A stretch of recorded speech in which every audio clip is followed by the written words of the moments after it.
Magpies were chirping joyfully outside the window. In the small courtyard the Miller family had rented, I could already hear Mrs. Miller bustling about, her voice ringing out as she organized the placement of the red, double happiness decals. I sat before the mirror, looking at the young, radiant, and even slightly bashful face reflected in the glass. My palms were trembling. This wasn't a dream. The sharp sting of my nails digging into my palms told me that I, Sarah Sterling, had truly come back to life. I had returned to the very day this absurd marriage was set to begin. "Sarah, honey, are you awake yet?"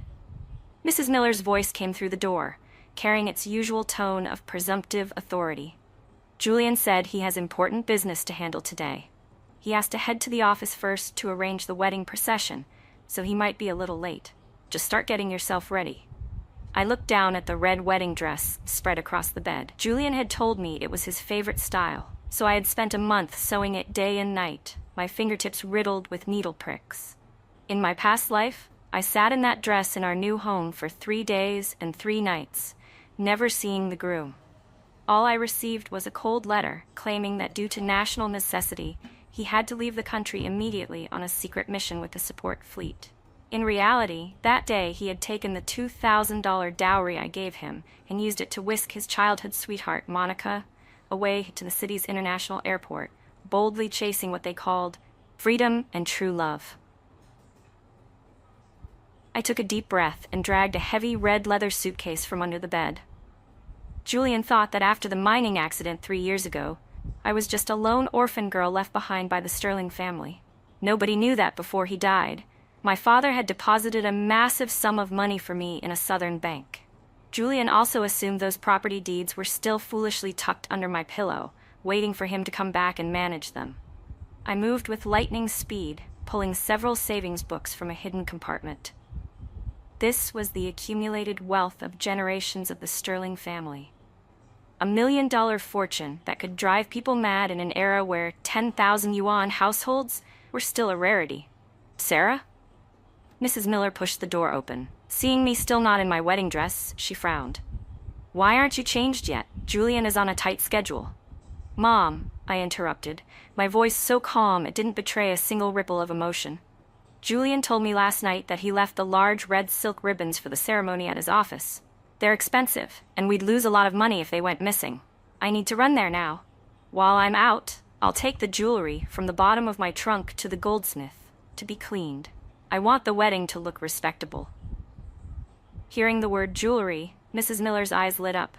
She knew my mother had left behind several pieces of high-quality vintage gold, and she had been salivating over them for a long time. All right, go ahead then. Just hurry back so you don't miss the auspicious hour." She didn't suspect a thing. After all, in this house, I had always been the obedient, almost subservient daughter-in-law-to-be. I picked up the inconspicuous, small leather suitcase containing all my identification, savings books, and property deeds. As I walked out of the Miller courtyard, the sunset clouds painted half the sky crimson. I detoured back to the woodshed and casually tossed a still-burning ember into a pile of straw packed with combustibles. That was where I had secretly moved Julian's favorite collection of books the night before, along with the red wedding dress I had sewn by hand. The flames licked upward instantly, and thick smoke began to billow. "Fire! Someone help, there's a fire!" I yelled at the top of my lungs, then dove into the morning mist without looking back. I didn't go to any office. Instead, I headed straight for the largest commercial bank in the city center.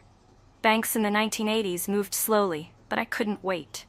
Using the connections my father had left behind, I tracked down the old branch manager. Because I held the complete household register and all proof of ownership, and because I proposed transferring all funds to the South during a time when the government was encouraging Southern development, the process was surprisingly smooth. "Miss Sterling, this is a massive amount of money. A wire transfer for a remote withdrawal will take a bit of time," the manager noted. "That's fine. Just lock it all down for me first," I replied. "Also, I want to place these properties on the market immediately through the Housing Bureau. The price can be low, but I need the down payment today." I acted with ruthless efficiency, without a hint of hesitation. By the time I walked out of the bank, it was exactly 10 a.m. According to Julian's plan, he should already be in a jeep with Monica, heading to the airport. He had bet on me staying home to entertain the guests and waiting miserably for him based on his lie about going abroad for work. Passing a clothing store, I stripped off my dull red overcoat and changed into a sharp gray suit, tying my hair up high. As I passed a street corner, I saw smoke curling up from the direction of the Miller courtyard. The neighbors were in a frantic chaos. I let out a cold laugh. "Julian, since you want to fly far away, I'll help you pull up every last route you have here." I gripped my suitcase and walked briskly toward the train station. In this era before real name registration and advanced communication, once I boarded that train heading south, Julian would never find a trace of me again. The station was bustling with people. Suddenly, through the crowd, I caught sight of a familiar figure. Julian, dressed in a crisp suit, was carefully shielding Monica in his arms. Monica was beaming, clutching 2 brand-new plane tickets tightly in her hand. They were standing at the other end of the waiting room, less than 10 yards away from me. Julian was checking his watch, his expression laced with a trace of agitation. What was he worried about? Was he afraid I would find out the truth? Or was he anxious that his $1 million inheritance wouldn't be so easy to claim? I pulled the brim of my hat lower and walked past him with composed indifference. The wind caught the ends of my hair, and he seemed to sense something, turning back with a look of confusion. But I had already vanished into the sea of people heading toward the boarding gate. In this life, there would be no Sarah Sterling waiting pitifully for 10 years. There was only a survivor, reborn from the ashes. The speakers in the waiting hall crackled with static as they announced the southbound departures. I gripped the green hard seat ticket in my hand. It was my only way out, heading toward the coast. Julian and Monica were standing not far from me. He was leaning down to adjust Monica's scarf, his movements so tender they were nauseating. Monica looked up at him and whispered something, and Julian playfully, affectionately tapped her nose. "Julian, if we just leave like this, what about Sarah?" Monica's voice was sugary sweet, yet it carried clearly through the noisy station. Julian's eyes turned cold, but his voice remained utterly certain. "She's the type who cares most about her reputation. I left a note saying I'm going abroad for a mission. She'll think I'm a hero. She'll stay and guard the house, taking care of my parents for me. Once we've established ourselves over there, everything the Sterling family owns will eventually be ours." The everything he spoke of referred to my father's ancestral home, that massive bank account, and me, his free live-in maid. I stood behind a pillar, listening to him calmly plan how to consume my very flesh and blood with such airtight logic. If I were the woman from my past life, I would likely be back in the Miller courtyard right now, covered in soot and desperately digging through the ruins of a fire for his important books. Fortunately, he had miscalculated one thing. Sarah Sterling was no longer the stupid woman who could be shackled to death by duty and honor. Julian checked his watch again and grabbed their luggage with some impatience. "Let's go. They're checking tickets." He led Monica toward the waiting area for the city airport, while I, clutching my small leather suitcase, walked in the exact opposite direction. The train was a 1984 greenskin model, its carriages filled with the stench of sweat, raw tobacco, and crates of live poultry. I found my seat and sat down. Outside the window, I could imagine Julian's relatives and neighbors scurrying about looking for me, while I was being pulled away from that rotting swamp by the roar of the engine. Meanwhile, the Miller household was likely in a total uproar. Mrs. Miller would be grieving over that pile of ash, realizing that not only were her son's red silk ribbons gone, but the gold jewelry Sarah had brought in her trunk was missing as well. She would suspect that someone had looted them during the chaos of the fire, or that I, the traumatized bride, had fled to a relative's house in shock. She would never dream that I was already on the tracks heading south. The train jolted for a day and a night. In an era where information was scarce, with no cell phones and only letters or telegrams for communication, my disappearance was like a pebble tossed into the ocean. It wouldn't even cause a ripple. Julian was likely boarding his flight with a heart full of pride. He thought he was playing me, unaware that he had personally severed his only safety net. When I arrived in the coastal city, it hadn't yet become the forest of steel and concrete it would be in the future. I was met with a salty, humid sea breeze and a sense of frantic, wild growth. I didn't rush to find a hotel. Instead, I sought out the post office. I sent a long telegram to the Miller residence. The words were few, each one carefully weighed. Home burned. Omen of disaster. Julian eloped. Truth revealed. Engagement void. No longer owe each other. Sterling house mortgaged and sold today. Do not look for me. This telegram would land like a slap across their faces, just when the Miller house was at its peak chaos, with guests demanding to know the bride's whereabouts. At 1984 prices, keeping $1 million in the bank would be a waste. Through my father's old connections, I met Oliver Sterling at a guest house in the industrial zone. Oliver was 5 years older than me, wearing a sophisticated yet understated dark suit, with eyes as sharp as a hawk's. His father had been my father's comrade-in-arms in the construction department and had been mentored by my father years ago. "Miss Sterling," Oliver said, putting down his fountain pen with a hint of surprise in his voice. "It's only been a few years since your father passed. Why have you suddenly come to the coast alone? I heard you were supposed to be married today." I sat down calmly across from him and placed the small leather suitcase on the desk. The sound of the latches clicking open was sharp and decisive.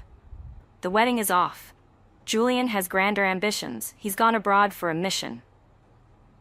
I emphasized the word mockingly. "Oliver, I brought the entire Sterling family estate. I'm looking for a business where I can plant my feet." Oliver looked at the neatly stacked savings books and the transfer documents for the property deeds that were still warm from the transaction. His expression shifted from surprise to intense scrutiny. "Are you crazy? Liquidating your entire family fortune to bring it out at a time like this?" He tapped the desk, his logic piercing. "If the Miller family makes a scene, your reputation as a young woman will be ruined." "How much is a reputation worth?" I looked him straight in the eyes. When Julian took another woman abroad to squander my money, he didn't give a single thought to my reputation. "Oliver, I know you've been preparing to import equipment for your electronics factory, but the bank loan for that funding gap hasn't been approved yet, has it?" Oliver's expression finally shifted. He leaned forward slightly, his presence carrying a heavy sense of pressure. "How do you know that? Even if I'm the only Sterling left, the Sterling family's ears haven't gone deaf yet." I pulled a bank draft from my suitcase. "Is this enough to buy me a stake in the company?" Oliver stared at me for a long time before letting out 2 low, sharp chuckles. He had seen many people beg for help, but he had never seen someone like me, someone with a burn-the-boats intensity, slamming their lifeblood directly onto the table. "What do you want?" "I want a status so high that Julian won't even dare to look me in the eye when he returns. I don't just want to be rich, I want to be powerful. I want Julian to finish his so-called true love adventure abroad, only to return and find that the ruins he left behind have become a peak in the clouds he can never reach." On the very night I reached a preliminary agreement with Oliver, Julian was likely raising a glass with Monica on some foreign street thousands of miles away. He thought he had escaped a dull life back home, unaware that the money he took wouldn't last long in a foreign land plagued by exchange rate chaos and severe inflation. Meanwhile, his parents back home were destined for a sleepless night. They would discover that not only was the bride gone, but the Sterling courtyard they had been living in had already changed owners. The logic was simple. Since Julian chose to fly far away, I would help him completely clear out every bit of gold and silver he had on the ground.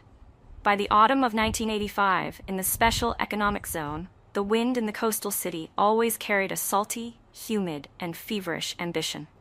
I stood on the second floor of the new factory in the industrial zone, holding a financial report I had just picked up from the accounting office. 1 year was enough time for a barren mudflat to transform into a sprawling complex of workshops, and it was enough time for me to firmly plant my feet on this land. "Sarah, here are the integrated circuit samples we just brought back from Hong Kong." Oliver pushed the door open, still possessing that same resolute and vigorous manner, though his eyes held a glimmer of admiration he couldn't quite hide. "Also, there's some news I think you should know." I took the samples without looking up. "What news?" "That man you asked me to look into, Julian Miller." Oliver leaned against the desk, his fingertips tapping the surface. "It seems his life over there isn't quite as glamorous as he claimed in his letters." I set the report down, my gaze calm.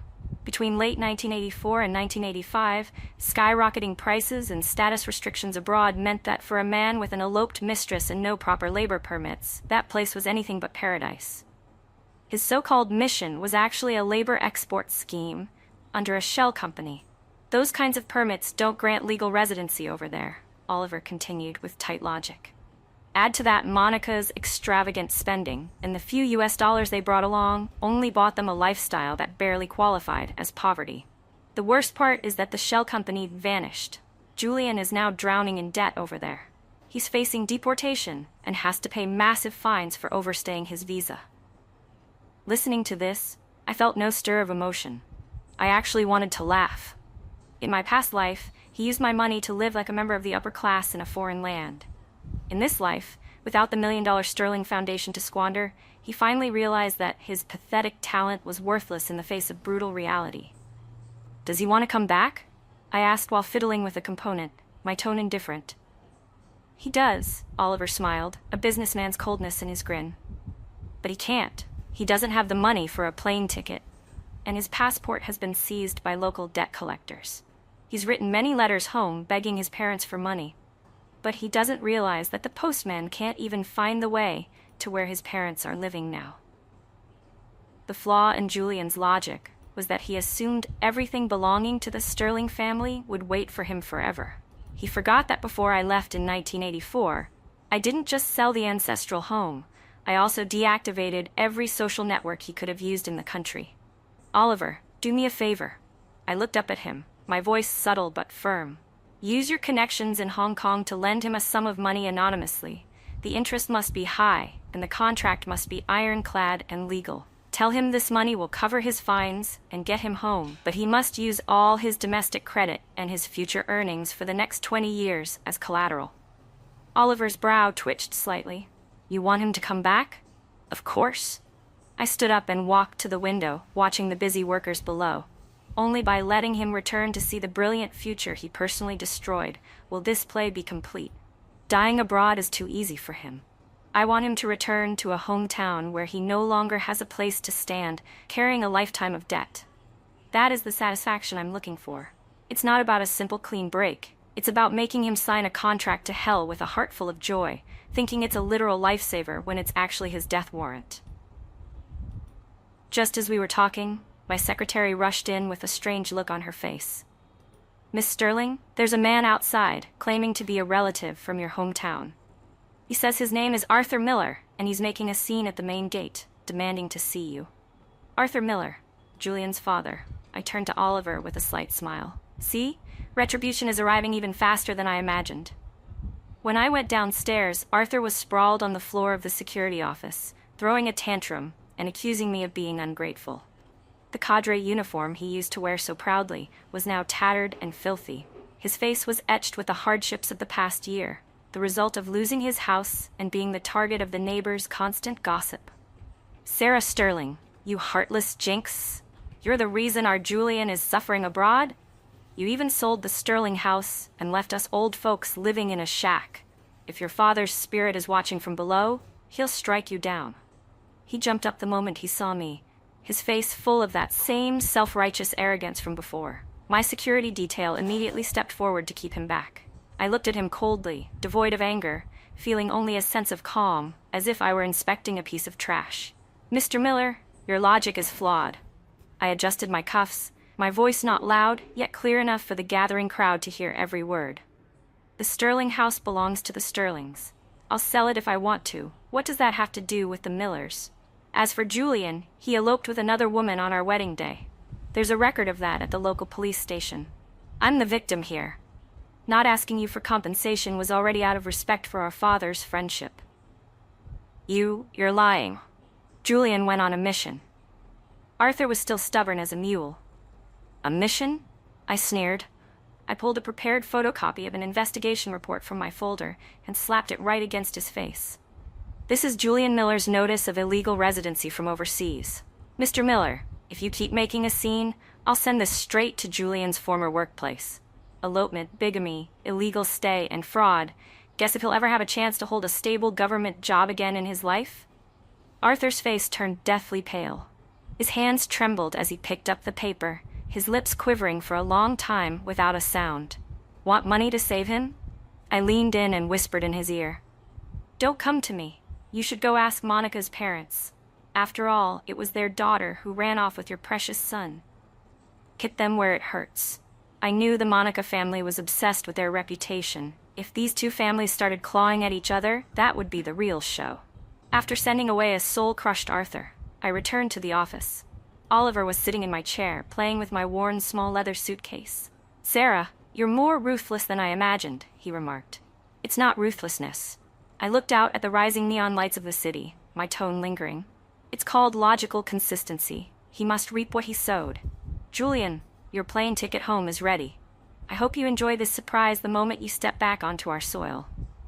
Winter, 1986. Capital International Airport. The dry, biting northern wind whistled through the gaps in the terminal. I pulled my finely tailored cashmere coat tighter around me. Oliver stood by my side, handing me a steaming cup of coffee. "The plane has landed," he said, glancing at the large monitor. Julian was returning as a deportee. To pay off that massive debt, he had spent a year hauling heavy sacks at the docks over there, until his hands were raw and ruined. Monica didn't come back with him. I heard she ditched him halfway for a local playboy, only to end up penniless and now washes dishes for a living. I took a sip of the coffee, the bitterness spreading across my tongue, yet it couldn't suppress the cold, sharp thrill in my heart. At the exit, a group of ragged, terrified-looking people filed out. Among them, I recognized Julian instantly. The once high-spirited, self-proclaimed refined groom was now hunched over, his face covered in coarse red veins, clutching a battered nylon bag. He looked like a total vagrant. He was shrinking his neck, trying to avoid the disgusted stares of those around him. Julian Miller. I stood right in the center of the exit, my voice as steady as a still lake. His entire body jerked. He slowly raised his head, and the moment he saw me, the humility in his eyes flashed into unbelievable shock, followed by wild ecstasy. "Sarah! Sarah Sterling!" He rushed toward me like a madman, only to be pinned back by the two suited bodyguards Oliver had provided. "Sarah, you came to pick me up. I knew you still cared about me. Quick, save me. Those people are hounding me for money. Where are my parents? Why aren't they here?" I looked down at him, my gaze treating him like a piece of rotting garbage. "Mr. Miller, your logic is wrong again." I pulled a document from my handbag, the very debt agreement he had signed in order to return home. "I'm not here to pick you up. I'm here to collect. I am the domestic representative for this debt." Julian's eyes widened in horror. He stared fixedly at the familiar red seal on the document, unable to speak for a long time. "You? How could you?" he stammered, his eyes darting toward the brand-new imported Toyota Crown parked behind me, then back to my expensive attire. "Sarah Sterling, how do you have so much money? Shouldn't the Sterling fortune shouldn't it all be at home waiting for you to get married?" "Right?" I interrupted coldly. "Unfortunately, on that morning you took Monica onto that plane. Everything belonging to the Sterling family ceased to have anything to do with you." "Impossible. My mother said you stayed home waiting for me. She said you sold the house because that home no longer exists." I signaled the bodyguards to release him, leaving him to slump onto the frozen pavement. "Your parents are currently living in a brick kiln factory in the suburbs, plastering walls for a living. Julian, your so-called bright future didn't just ruin you. It ruined them too." Julian let out a desperate howl. He tried to grab the hem of my pants, but I stepped back gracefully. "Sarah, please, for the sake of all the years of friendship between our families. I was wrong. I was seduced by that bitch Monica. I only wanted to make a break for it for the sake of our future." "Friendship?" I leaned down, my voice very soft yet heavy as a sledgehammer. "Julian, on May 20th, 1984, I watched you at the station holding her hand. Did you think about friendship then? When you wrote that heartless letter, did you think about our future? When you plotted to seize the Sterling family's $1 million fortune, did your logic ever include whether I lived or died?" Julian froze completely. His pupils contracted violently as he looked at me in sheer terror. "You, how did you know about that day?" "If you don't want people to know, don't do it." I stood up and elegantly brushed away non-existent dust from my coat. "For the next 20 years, Julian, you won't just be repaying that massive debt, you'll be facing your parents' resentment. That is the price of your choice to go abroad." I turned and walked toward the car. Behind me, Julian screamed my name, his voice cracking and desperate. The window rolled up slowly, sealing out the filthy noise. "Where to?" Oliver asked. "To the site of the old Sterling ancestral home." I closed my eyes. I just bought that land back the day before yesterday. I'm going to build a Sterling Technology Research Center there. The roots of the Sterling family must be planted back by a Sterling's own hands. Julian thought he could pick up his shattered dreams upon returning, but he didn't realize that every step he took was into a death trap I had meticulously calculated. Spring, 1987. The dedication ceremony for the Sterling Technology Research Center. On the site of the old Sterling home, a modern gray and white building now stood tall. I stood on the ribbon-cutting stage, flanked by officials from the Special Economic Zone and various business elites. Oliver stood by my side, shielding me from the chilly early spring wind. "Sarah, the results are in for the Miller family." Oliver lowered his voice and handed me a clipping from a local legal newspaper. I scanned it. Julian, unable to repay his massive international debt and caught in an old case of forging official seals to defraud labor subsidies while abroad, was sentenced to 15 years for multiple crimes.